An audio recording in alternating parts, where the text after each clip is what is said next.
Until he went to jail, my local bus driver was the cheapest and most effective drug mule I'd ever had. And I'm sorry again, my boy. Hey, y'all, help me get this on his For You page so I can tell him my side of the story. At this time in my life, I was very lazy and I was very young, so naturally I turned to dealing. And things only got awkward when an innocent man got mixed up in the process. So with all that being said, I guess it's safe to assume that I wasn't very familiar with logistics. All I know is, if I got caught during transport, I did not want to be the one driving. So what do? I couldn't buy a boat, I definitely couldn't buy a plane, Ubers were too expensive, so I decided to use the local bus route to help me transport. Now the first 2 times using this method, it was executed flawlessly. He got what he wanted, I got what I wanted, but then one time things went left, like really left, and I knew I had to have somebody on the inside. So after so many times of taking the same bus, I began to build a rapport with the bus driver. Hey man, how's it going? Hey man, good to see you. Hey man, are we friends? I had rocked him asleep for just long enough for him to say yes when I asked him this question. I said, hey man, I keep getting picked on, they keep taking my bag. Can I keep my bag up here with you until I get out? He said, sure. So boom, I had him right where I wanted him. I'd stand at the bus stop with my bag, wait for him to pull up, put $2 in the machine, then put my backpack by his seat.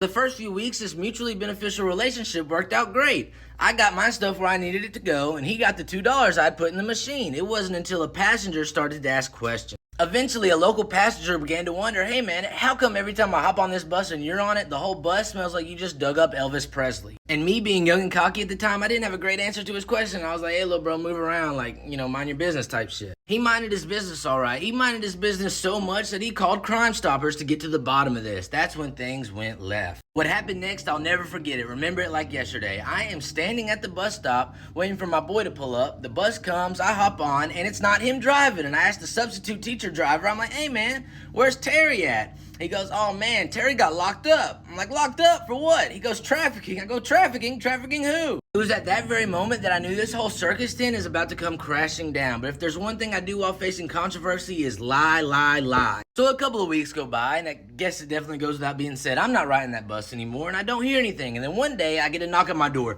Doo-doo-doo. And after that knock, that certain knock where you know it's the cops, I hear, Metro Police, open up. So I'm like, damn. I briefly considered jumping out the window, but I thought, to hell with that. I'll just open it, see what they want. I open it, and they're like, hey man, we need to talk. But they're at the door, and they assure me, hey man, you're not in any trouble. You just need to come down to the station, answer a couple questions. Here, get in these cuffs, and we'll drive you down there. And I'm like, cuffs? Hey man, if I'm not in trouble, why the cuffs? He's like, look dude, it's just a formality. Get in the cuffs, we'll drive you down there. We'll give you a cigarette, we'll give you a McDouble. Hell, we might even get Taco Bell, just get in the car. Boom, I was sold. So I jump in the cuffs, I hop in the car, and then I'm down at the station smoking my cigarette and eating my beefy melt burrito. And then they start asking me about this bus route. I'm like, hey man, I'm just a passenger. What do I know about a bus route? And that's when they stop me. They're like, look man, just come clean. We already know what's going on. The bus driver told us everything. And I'm like, hold up. This junkie bus driver tells you he's working for me and you believe him?